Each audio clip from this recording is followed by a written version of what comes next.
चलिए देखिए, यहाँ हम लोग बात करेंगे अब ऊर्जा की अवधारणा। देखिए वर्क और पावर चैप्टर चल रहा है, वर्क एंड एनर्जी। वर्क यानी कार्य के बारे में हम लोगों ने कल सारी बातें करी कि कार्य क्या होता है, कैसे होता है, कौन कौन सी चीज़ों से कार्य होता है और हम कब कहते हैं कार्य नहीं होता है। कार्य पॉजिटिव भी हो जाता है, नेगेटिव भी हो जाता है और शून्य भी हो जाता है। ये सारी बातें हम लोगों ने कल करी थी। आज जो हम लोग बात करने जा रहे हैं, आज हम लोग ऊर्जा की अवधारणा की बात करेंगे, यानी कॉन्सेप्ट ऑफ एनर्जी। एनर्जी है क्या? बेसिकली एनर्जी क्या है? किसी वस्तु की कार्य करने की क्षमता उस वस्तु की ऊर्जा कहलाती है। यानी कोई वस्तु कितना कार्य कर सकती है, इसे ऊर्जा कहते हैं। एक थ्योरम है work energy theorem. Work energy theorem क्या कहती है कि आप जो कुछ भी कार्य करते हो वो ऊर्जा के रूप में बदल सकता है और जो ऊर्जा है उसको हम कार्य के रूप में बदल सकते हैं। यानी ऊर्जा को कार्य में और कार्य को ऊर्जा में बदला जा सकता है। तो कार्य करने की जो क्षमता है वही क्या है? ऊर्जा है किसी वस्तु की। यानी कि मान लीजिए आप सिंपल सी एक बात देखिए कि कोई वस्तु है यहाँ रखी हुई है कुछ ऊंचाई पे, और वो यहाँ से जैसे ही नीचे फ्री फॉल पे आएगी, जैसे ही गिरना शुरू करेगी यहाँ से, ठीक है, वो यहाँ से यहाँ तक कार्य करके ही तो आएगी, है ना।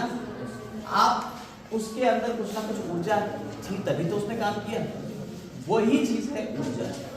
यानी ऊर्जा को कार्य में बदल दिया और कार्य ही ऊर्जा है। तो कार्य करने की जो क्षमता होती है उसे हम क्या कह देते हैं? ऊर्जा कहते हैं। अच्छा, कार्य का मात्रक क्या होता है? कल ही बताया था हमने, जूल, है ना। न्यूटन मीटर या उसी को जूल कहते हैं, ऐसा ही मात्रक। तो कार्य का मात्रक जूल, तो ऊर्जा का भी मात्रक जूल होता है, ठीक है।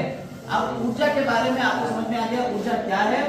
ऊर्जा जो है वो कार्य करने की क्षमता है। किसी वस्तु की कार्य करने की क्षमता क्या कहलाती है? ऊर्जा। अब ये ऊर्जा दो तरीके से हम यहाँ पे डिफाइन करेंगे। वैसे तो बहुत सारी ऊर्जाएं होती हैं, लेकिन मेन दो ऊर्जाएं यहाँ हम लोग डिस्कस करने जा रहे हैं। एक होती है गतिज ऊर्जा, यानी कि गति की वजह से, उसकी गति अवस्था, किसी वस्तु में उसकी गति की अवस्था की वजह से। देखिए ऊर्जा जो है ना, उसकी अवस्था स्टेट है। किसी के अंदर रासायनिक ऊर्जा होती है, किसी के अंदर स्थिर वैद्युत ऊर्जा होती है, किसी के अंदर चुंबकीय ऊर्जा होती है। अलग अलग तरीके ऊर्जाएं बहुत तरीके की होती है, ठीक है। सोलर एनर्जी भी है, सौर ऊर्जा भी है। तो हम इतनी ऊर्जाओं की बात यहाँ नहीं करके सिर्फ दो पे फोकस करेंगे, गतिज ऊर्जा और दूसरी स्थितिज ऊर्जा, ठीक है। स्थितिज ऊर्जा यानी कि स्टैटिक एनर्जी और ये होगी काइनेटिक एनर्जी, ठीक है। गतिज ऊर्जा यानी काइनेटिक एनर्जी, ठीक है। अब गतिज ऊर्जा है, मोशन में है। अगर कोई वस्तु गति अवस्था में, मोशन में चल रही है, तब उसके अंदर कोई ऊर्जा होती है, उसे क्या कहते हैं? गतिज ऊर्जा कहते हैं। समझ में आई बात है नहीं?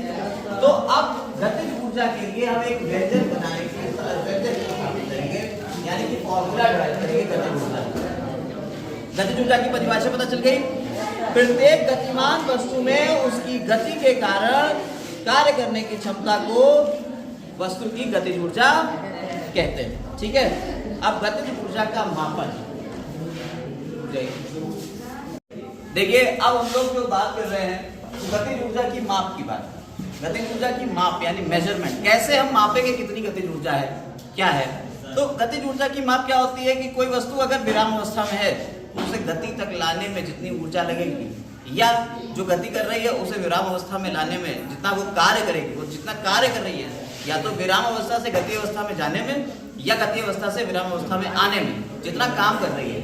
यानी मान लो कोई वस्तु है यहाँ पे 20 किलोमीटर पर आवर की स्पीड से चल रही है, ठीक है, 20 किलोमीटर पर आवर की स्पीड से चल रही है और उसे 0 तक लाना है, विराम अवस्था तक लाना है, तो कुछ ना कुछ तो कार्य करेगी ही। तो जो कार्य होगा वो उसमें वही उसके ऊर्जा की माप होगा।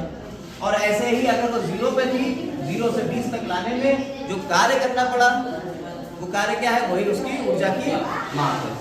समझ में आई बात नहीं? चाहे आप इधर से कहो चाहे इधर से कहो, दोनों आप ऊर्जा को इस तरीके से माप सकते हो, ठीक है। तो अब उसको मापने के लिए हमें एक फॉर्मूला चाहिए होगा। फॉर्मूला वैसे तो पता ही है, के होता है, गतिज ऊर्जा को काइनेटिक एनर्जी कहते हैं, के काइनेटिक एनर्जी, ठीक है। हाफ mv² होता है। इसी को हमें डेरिवेशन करना है, इसका हाफ mv² आया कैसे, इसका हमें डेरिवेशन करना है। देखिए फिजिक्स में डेरिवेशन ही होते हैं, हम डराइव करते हैं चीजों को, पकड़ के लाते हैं कि भाई साहब ये फॉर्मूला आया कहाँ से। ठीक है, तो पहले थोड़ा सुन लीजिए और उसके बाद डेरिवेशन शुरू करने जा रहे हैं। कह रहे हैं किसी गतिशील वस्तु की गतिज ऊर्जा की माप कार्य के उस परिमाण से की जाती है जो उस वस्तु को विराम अवस्था से वर्तमान वेग प्राप्त करने की अवस्था तक ले जाने में किया जाता है। विराम अवस्था से वर्तमान तक ले जाने में, वर्तमान अवस्था यानी अभी तक जो उसकी अवस्था है गतिमान, वहां तक ले जाने में जो कार्य किया गया वो कार्य ही क्या है, उसकी गतिज ऊर्जा की माप है। या इसका उल्टा कह दो, जो वर्तमान अवस्था है इससे वो विराम अवस्था तक आने में जो कार्य करेगी वही उसकी गतिज ऊर्जा की माप है। अब इसको बताने के लिए हमें सबसे पहले ये पता होना चाहिए, कुछ चीजें आपको पता है कि कोई वस्तु है, माना, देखिए यहां से शुरू करते हैं, जब भी डेरिवेशन शुरू करते हैं तो हम सबसे पहले मानते हैं। तो लेट यानी माना, क्या माना, देखिए अब हम यहाँ लिखेंगे नहीं, आप लोगों को लिखना है। तो माना कोई वस्तु जिसका द्रव्यमान m है, वस्तु का द्रव्यमान क्या है, m, ठीक है, विराम अवस्था में, कहाँ है, विराम अवस्था में। विराम अवस्था का मतलब क्या हुआ, विराम अवस्था, इसका मतलब क्या हुआ, विराम अवस्था में है यानी u इक्वल टू 0 है ना, विराम अवस्था में है कि इस पर अचर बल F लगाने से इसमें त्वरण A उत्पन्न हो जाता है। बल क्या लगाया हमने, इसमें बल लगाया हमने F और त्वरण उत्पन्न हुआ A।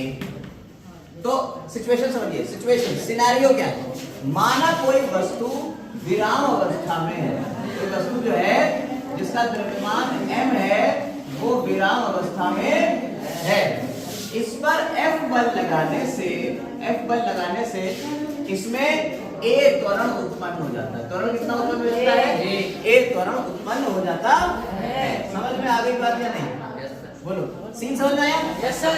अब जब A त्वरण उत्पन्न हो गया है तो क्या होगा, तब न्यूटन के द्वितीय नियम के अनुसार, तब आपने क्या कहा, second law, from second law of motion, यानी न्यूटन के गति के द्वितीय नियम के अनुसार F बराबर होता है ma, होता है, तो A बराबर क्या हो जाएगा, F बटे m। हमने इसे समीकरण 1 मान लिया, समझ में आएगा?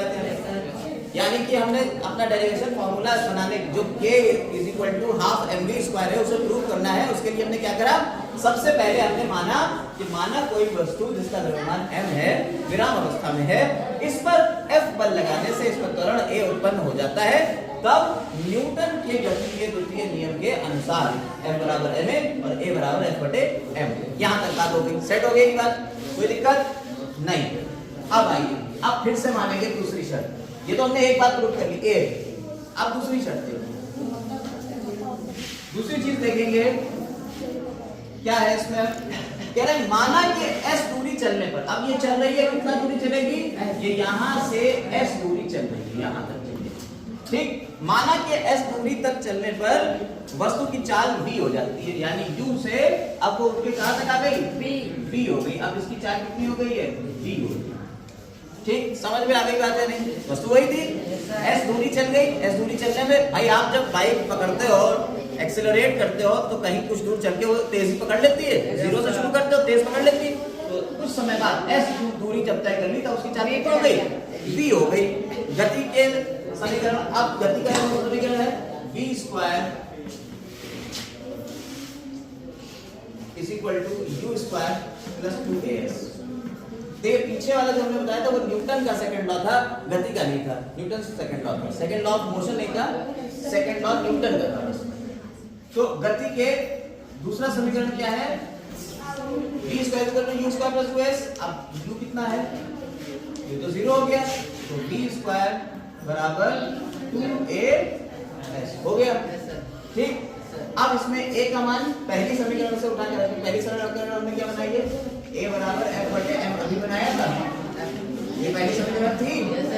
इस समीकरण से a का मान इसमें रख दो, तो 2 गुणा a का मान कितना आ गया, f बटे m इंटू s हो गया?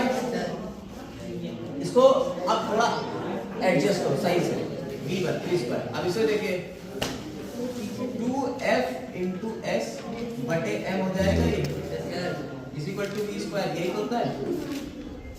अब इसका तिरछा गुणा कर तो ये इधर चला जाएगा, v स्क्वायर गुणा m बराबर 2f गुणा s। हो गया? अब आप इस 2 को भी इधर भेज दो, तो 2 को इधर भेजोगे तो आगे चल के क्या होगा, half m v square is equal to f गुणा s। क्या आएगा? ये तो आ जाएगा, ये हाफ हो जाएगा, ये इधर जाएगा। देखिए ये गुणा का है, इधर जाएगा तो बटे में आएगा, ये नीचे आ जाएगा। हमने इसे अलग कर लिया, समझ में आई बात?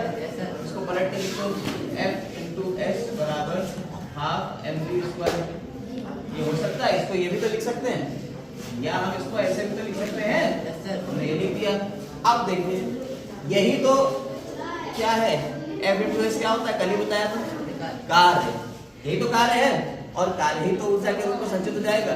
इस कार्य के द्वारा इस वस्तु ने इतनी ऊर्जा ग्रहण कर ली, तो यही कार्य इस वस्तु में ऊर्जा के रूप में संचित हो जाएगा।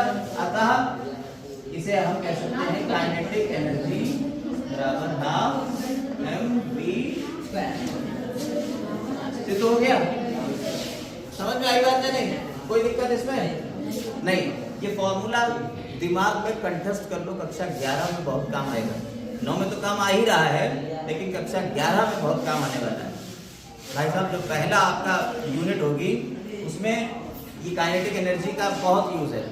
न्यूटन्स लॉ ऑफ मोशन है चैप्टर, काइनेटिक एनर्जी है, यानी कि लीनियर मोशन है, उसमें सब में काइनेटिक एनर्जी का यूज आने वाला है। तो ये पकड़ के रखिएगा, इस फॉर्मूले को दिमाग में रखिएगा। फिलहाल आपको कैसे ये डेराइव हुआ आपने समझा दिया। सबसे पहले आपने क्या करा, सबसे पहले आपने कहा कि कोई वस्तु है m द्रव्यमान की जो 0 पे है, विरामावस्था पे है, इसमें F बल लगाने से इस वस्तु में त्वरण A उत्पन्न हो जाता है। तब क्या होगा, तब आपने कहा न्यूटन के द्वितीय नियम। न्यूटन का दूसरा नियम क्या है? न्यूटन के 3 नियम है, ठीक है। पहला नियम है क्या, जड़त्व का नियम, और दूसरा नियम बल का नियम था। वो बल के नियम से हमने लगा दिया F बराबर ma और A इक्वल टू F बटे m। तो दूसरा नियम से हमने ये निकाल लिया। अब हमने क्या कहा, हमने कहा जब ये वस्तु अब तो फोर्स लगाया, त्वरण आ गई है, तो चलेगी, तो चलने में क्या हुआ, s दूरी तय कर ली। जब s दूरी तय करी तब इसमें कितना हुआ, v वेग था। फिर से हमने माना दूसरी बार में, इसके बाद हमने फिर से माना कि वो वस्तु s दूरी तय करने पे उसमें वेग v उत्पन्न हो जाता है। गति के द्वितीय समीकरण से ये गति का दूसरा समीकरण है v square equal to u square plus 2s। पहला समीकरण क्या है, s बराबर v is equal to u plus 18, s is equal to ut plus half at square और v square is equal to u square plus 2s। ये गति का तीसरा समीकरण है। गति का तीसरा समीकरण से आपने क्या करा, जब u का मान उसमें रख दिया तो v square equal to 2as आ गया। अब a का मान उठाया था हमने 1 से, और इसको समीकरण 2 मान लिया। समीकरण 2 में 1 से ना कर दिया, जब a का मान इसमें रख दिया है तब इसे सॉल्व किया हमने, और सॉल्व करने पे पता चला कि half mv square equal to fs आ जाएगा। f इंटू s होता है वर्ग रेम, ठीक है, ये हो गया वर्ग, और यही वर्ग जो है इस वस्तु में काइनेटिक ऊर्जा के रूप में संचित हो जाएगा, यानी गतिज ऊर्जा के रूप में संचित हो जाएगा। बस इतना ही तो फॉर्मूला होता है, आसानी से हो जाएगा। ठीक, ऐसे फॉर्मूले सिद्ध करे जाते हैं। अब इसके ऊपर न्यूमेरिकल आता है, एक छोटा सा न्यूमेरिकल भी करके दिखा देते हैं। छोटा सा न्यूमेरिकल है, बहुत ज्यादा बड़ा नहीं है। फॉर्मूला पता चल गया? आओ देखो क्वेश्चन। क्वेश्चन कह रहे हैं कि कोई वस्तु है 15 किलोग्राम द्रव्यमान की एक वस्तु 4 × 10⁴ मीटर पर सेकंड के एक समान वेग से गतिशील। v कितना दिया हुआ है, 4 मीटर पर सेकंड, और इतना किलोग्राम है, तो m बराबर कितना दिया हुआ है, 15 किलोग्राम। समझ में आई बात क्या नहीं? अब वो पूछ रहा है, बताओ इसकी गतिज ऊर्जा कितनी है, निकाल सकते हो? गतिज ऊर्जा काइनेटिक एनर्जी बराबर कितना होगा, हाफ mv स्क्वायर। फॉर्मूला लगाते हैं, m कितना है 15, v कितना है 4 का स्क्वायर, ठीक है, 16 हो जाएगा। 16 गुणा 15 बटे 2, ये हमने बात हाफ 15 गुणा 16, ये कट जाएगा, कितना आ गया बताओ भैया?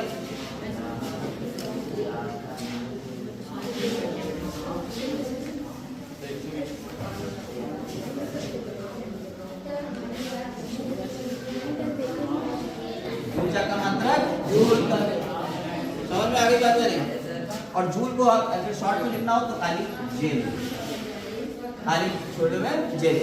समझ में आई?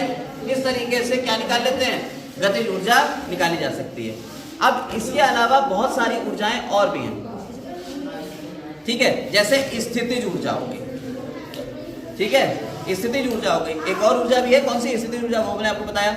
उसके अलावा स्थिर वैद्युत ऊर्जा है, चुंबकीय ऊर्जा है, रासायनिक ऊर्जा है, नाभिकीय ऊर्जा है, और फिर हम लोग गुरुत्वीय स्थितिज ऊर्जा के ऊपर चर्चा करेंगे, लेकिन अगले पार्ट में। एक और न्यूमेरिकल देख लीजिए कैसे लगेगा, एक न्यूमेरिकल और छोटा सा है, उसको देख लीजिए।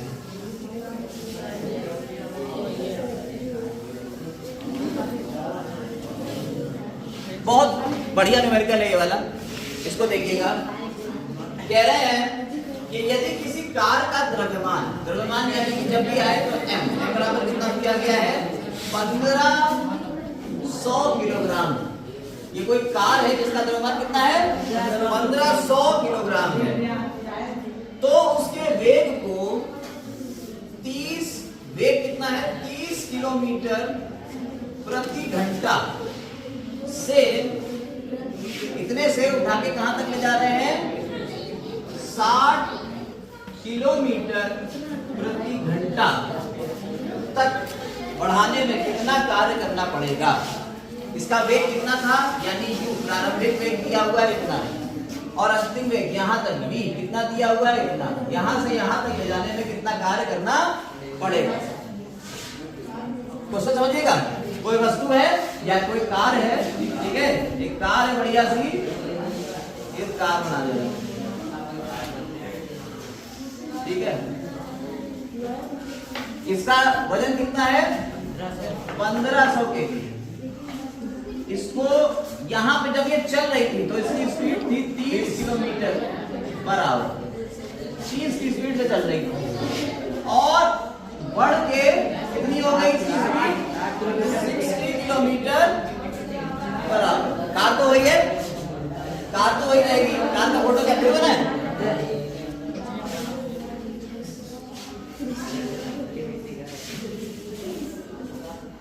ठीक है, ये अपनी कार है, ये अब कितनी हो गई, 60 किलोमीटर प्रति घंटा पे हो गई। समझ में आई बात या नहीं? टेस्ला है, कोई हल्की मुल्की नहीं कार है। तो कह रहा है बताओ यहां से इतनी स्पीड बढ़ाने में कितना कार्य करना पड़ेगा, क्या पूछ रहा है, कार। अब आपको हमने एक बड़ी बात बताई अभी, जब फार्मूला डेराइव कर रहा है, जो कार्य होता है वही तो ऊर्जा है। तो आप ये देखिए कि इसकी गतिज ऊर्जा कितनी बढ़ी, गतिज ऊर्जा बढ़ रही है भाई, यहां से यहां तक गति तेजी से हो गई, फास्ट हो गई, तो गतिज ऊर्जा बढ़ गई, कितनी बढ़ी, 30 से 60 गई, ठीक है। तो गतिज ऊर्जा में जितना परिवर्तन आएगा उतना ही कार्य करना पड़ेगा। समझ में आएगा क्या नहीं? वही तो हमने बताया था, गतिज ऊर्जा का जो परिवर्तन होगा वही कार्य करना पड़ेगा, बहुत आसानी से निकल जाएगा। सबसे पहले तो इसको आपको मीटर पर सेकंड बदलना पड़ेगा, मीटर पर सेकंड में कैसे बदलते हैं, 5/18 से बदल देते हैं, 30 × 5/18, ऐसे ही उधर v कितना हो जाएगा, 60 × 5/18, ठीक है। ये इसका हो गया मीटर पर सेकंड। हमें तो मीटर पर सेकंड में निकालना होता है ना सारा खेल। तो अब हम देखेंगे कैसे निकलेगा। तो गतिज ऊर्जा में परिवर्तन कितना हो जाएगा, गतिज ऊर्जा में परिवर्तन बराबर किया गया कार्य, यही तो होगा। हमें इसको बात को दिमाग में रखना है। गतिज ऊर्जा में कितना परिवर्तन होगा, पहले जो गतिज ऊर्जा होगी और बाद वाली में से पहले वाली को घटा देंगे, ये तो करेंगे। गतिज ऊर्जा मान लेते हैं K1 पहले थी, K1 कितनी थी, हाफ m u स्क्वायर, यही तो थी, पहले ये u है, और बाद में कितनी हो गई बढ़ के, हाफ m v स्क्वायर मान लेते हैं, ये हो गई बढ़ती, ठीक है, ये K2। तो परिवर्तन कितना आया, K2 माइनस K1, यही तो परिवर्तन हुआ, K2 माइनस K1 मतलब half m v square minus half m u square, यही तो हुआ। अब इसको देखो कॉमन ले लो, हाफ m कॉमन है, परिवर्तन कितना हो गया, half m v square minus u square. समझ में आ गई बात है? बस इस फॉर्मूले में ये वैल्यू रख दो, आंसर आ जाएगा। निकाल लोगे? करके दिखा देना। वैल्यू रख देते हैं हाफ m कितना है 1500 ब्रैकेट v स्क्वायर v कितना है 60 गुणे 5 बटे 4 ये तो है ना माइनस 30 गुणा 5 बटे नहीं समझे बात समझ गए हाँ ये स्क्वायर भी है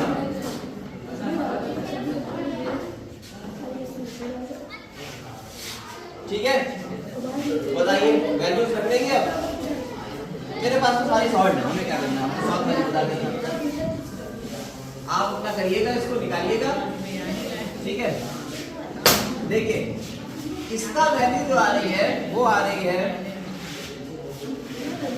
25/3 समझ में आई बात सर और इसकी वैल्यू जो आ रही है वो आ रही है 50/3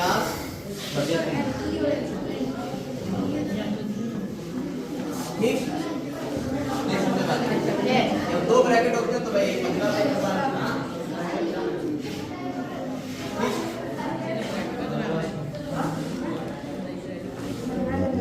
अब आपने फॉर्मूला पढ़ा होगा a square minus b square is equal to a plus b होता है और a माइनस b होता है अगर फॉर्मूला पढ़ा हो तो ये सब पढ़ा है बस इसी फॉर्मूले में फॉर्मूला रखेंगे half into 1500 a plus b यानी 25/3 प्लस 50/3 और दूसरा क्या हो जाएगा 25/3 माइनस 50 मिलेगा समझ में आई बात नहीं ठीक है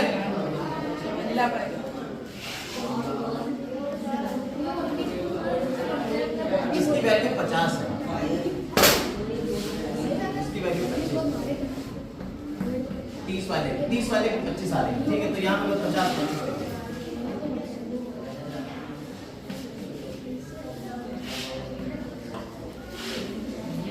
ठीक आप सॉल्व करेंगे सॉल्व करके आगे आंसर निकालिए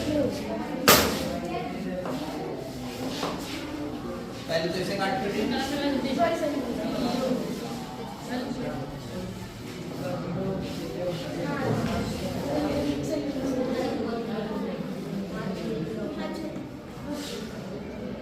है ना अरे भाई दोनों बराबर है नीचे आ जाएगा 3 25 और 50 इधर माइनस कटोगे ठीक है आगे इसका आंसर आ जाएगा 156